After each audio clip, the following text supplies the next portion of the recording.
You can't just take the soil out and replace it. You know how much money, like, you know how much that is? So, like, hemp, it takes like a year, 2 years to revive the soil. That's a long time for farmers. Are you using hemp to put it into the soil to refresh it? It takes quite some time depending on how severe the toxins are in there. Hey, it's Jordan. I am in Flint, Michigan, East Palestine, Ohio, Tumwa, Iowa. Please support the only independent outlet on the ground covering what the corporate media covers up. So they were just finishing up our town hall here in Castroville. I wanted to talk to you because not only are you an organic farmer, you're a biologist, and I think the thing that's not being addressed in the room right now is the heavy metals leaching into the soil. And this isn't just a story here locally. This is a story for the whole country because vegetables that are grown here in the Salinas Valley work their way through the entire country. This is, the quote-unquote salad bowl of America. So you're an organic farmer. Tell me what your concerns are. Well, I think what we're going to find is there'll be a lot of sweeping under the rug, because if they test for heavy metals throughout this salad bowl of America and they start testing how much of that comes up into the lettuce, are they going to turn in all the lettuce? Are they going to cut all the lettuce and take it to be incinerated or whatever? No, they're not going to do that. So what's going to happen is people will filter those heavy metals out of the lettuce into their body. And that's what happens with the heavy metals. There was a region of in India where there was coal-burning utility, was sulfuric acid was dropping. There was arsenic in the soil, and it dissolved it. It ended up in the water, and in 6 or 7 years, massive numbers of people were dying. So heavy metals are insidious, and these particular ones are insane. Now, we kept hearing these people say, oh, HF, that's hydrofluoric acid. That acid could eat this window. I mean, normal acid you can put in a beaker, right? No, hydrofluoric acid is insanely corrosive. Hydrochloric acid, which is the other gas that was being emitted during this, if you breathe that in, it'll scar your lungs. Hydrochloric acid is quite powerful. What? It sounds like it's very dangerous. So the EPA tested for that, but I'm still not clear from this conversation tonight whether anything else was tested. I heard testing was done, but to what extent is my question. Do you know? I don't know what they did for testing, but I would imagine it's the usual thing is they go out in rings from the site itself and take swabs of the soil. But now that it's rained, there won't be anything to test. It'll wash into the soil and eventually get down to the aquifer, and then we'll see it there. And that might only take 5, 6, 7 years. Your concerns, I feel like, are not being addressed right now. How are you feeling after this meeting? I understand that they tested for certain things in the air, but ground soil and how that affects farming for the next 5 years is an entirely different conversation, and I don't hear any answers on that. What if everything gets declared like non-sellable, non-consumable? This entire area, we're an ag capital of the world, the artichoke capital of the world, that's just a small fraction. It goes out to Driscoll's and, so what type, it's a no-brainer, so what happens, what kind of programs are you going to offer all these farmers of compensation if they can't sell their crops? How you're going to restore their soil? Do you even know how to restore the soil and pull all these toxins out of it? There's definitely a lot of common sense, right now, like he says, that need to be taken.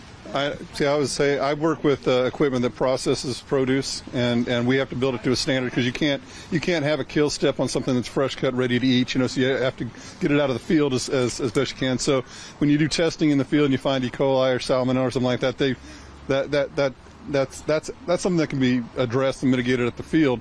But heavy metals in your soil, that's a completely different situation. Like you said, is there anything in place to address that? They got a good hemp program that they're introducing to Panama, Colombia, and all these. It's been known before our time, but it's those are obviously, are they going into they have to have some type of, you can't just take the soil out and replace it. How much money, you know how much that is? So hemp, it takes like a year, 2 years to revive the soil. That's a long time for farmers. Okay, so we have to set up a program for them. Oh, it costs what, $2,000, $3,000 a year or something for the permits to grow hemp. All right, waive that fee. They So should for be the allowed. for the non-farmers in the world, are you using hemp to put it into the soil to refresh it? Does that pull out the heavy metals, make it more? All toxins. It completely restores soil. It's been known. 2 years to do that. It takes quite some time, depending on how severe the toxins are in there. But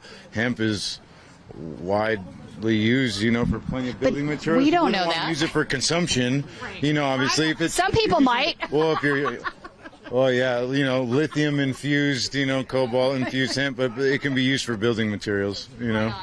So maybe they should set up some sort of program now, knowing that there's going to be an issue, because I don't see. The knowledge is out there. It's been there before these battery, the lithium battery plants and this green energy was discovered. The hemp was also, it's been. I mean, that's just one step. Example. It seems to me that there's no way that there's not going to be a problem here, so they should maybe look forward to trying to put a program into place. So what are next moves for you guys? Are the farmers going to get together and try to talk to these guys and make some push to get something changed? Well, yeah, it's kind of everybody's livelihood around here. We're an dense ag area.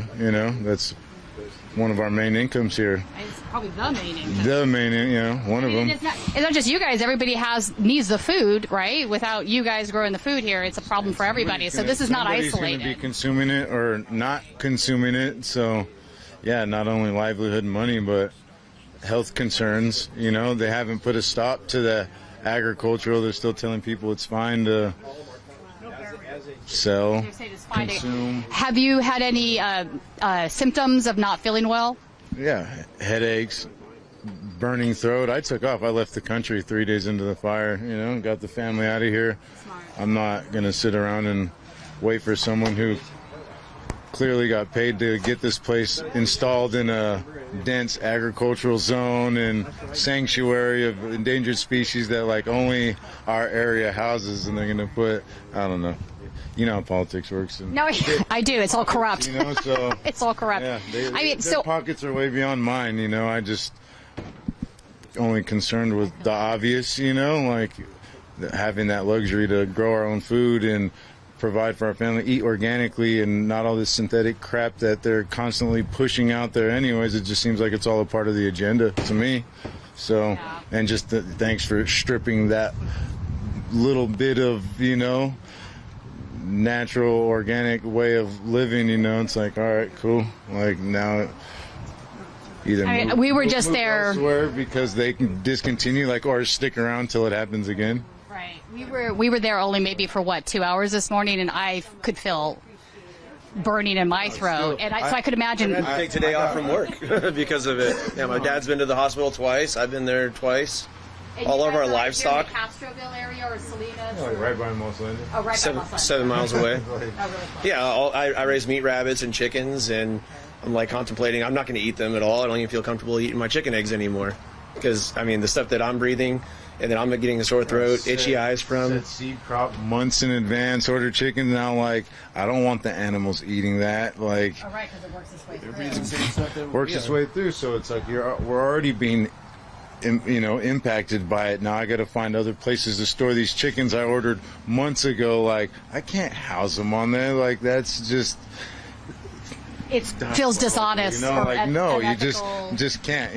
How am I gonna harvest an egg from something that was consuming that and crack it for my 5 and 2-year-old daughter? It's not. I care about myself too, but it's not just me. I'm thinking about. This is definitely a tragedy. Any parting thoughts? I hope these people go bankrupt. Hopefully they just get it out of here and put it somewhere where it won't make this much of an impact on anybody. Right. If water can't put it out, maybe put it somewhere else. Yeah. Or if water can't put it out, maybe not put it close to a sanctuary, or maybe put it 2 stories down where a bunch of sand can be put on it and stifle it down. Yeah. There's other stuff there's other things they can do. The fire department and the hurdles they make us go through just to start a simple little business here, and like they didn't make them go through those same hurdles of like such a major possible disaster, because we have to do that for tiny sprinkler systems up to code in an area that wouldn't even be affected by someone. Say if our house burnt on fire, which is wood and normal carcinogens, they we can all take, but they just passed it with flying colors. I'm sure a couple people got new cars and yeah, it's terrible. But that's how it goes, fortunately. Here's your free Tesla. Yeah, I don't want it. Yeah, exactly. No electric in it. Yeah. No, yeah. So that does seem like a problem. Why would they put something that reacts to water, which is what lithium does? Why would they put a storage facility with 100,000 batteries in it next to not only water, but an area that has a marine layer that comes in on the daily? Like the potential for moisture entering that environment is very high. That seems like a no-brainer to me. You're right. How does this even happen? They think it's a nice idea. It sounds good. Money, they got.